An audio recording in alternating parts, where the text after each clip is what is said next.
The boy who returned the lost purse. In a bustling village near the edge of a great desert, there lived a young boy named Hassan. He was known among the children for his quick feet when playing and his even quicker eyes that noticed everything around him. One hot afternoon, while walking home from the date market with his small basket of figs, Hassan spotted something glittering, half buried in the dust beside the path. A small leather purse, heavy with coins. He looked left and right. No one was near. The road was empty except for a distant caravan, slowly moving away. Hassan picked up the purse. When he opened it slightly, he saw silver dirhams and a few gold dinars, more money than his entire family might see in several months. His heart began to race. Enough to buy my mother the new spinning wheel she needs? Enough to fix the leaking roof? Enough for new clothes for my little sisters before winter?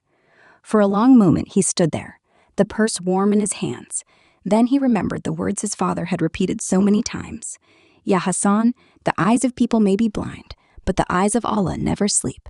What is built on haram will never bring barakah, and what is taken by deceit will one day demand to be returned with pain.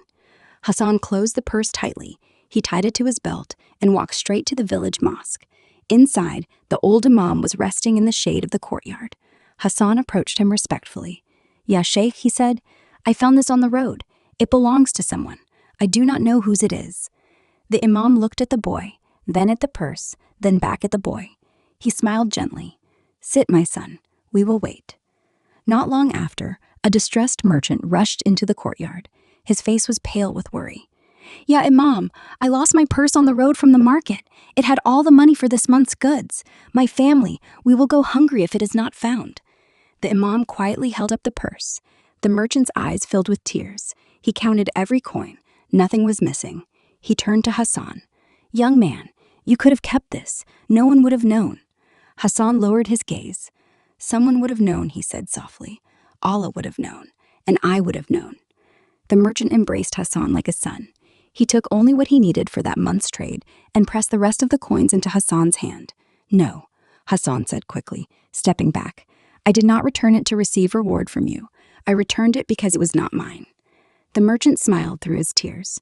Then, let me make a different bargain. Let me teach you my trade.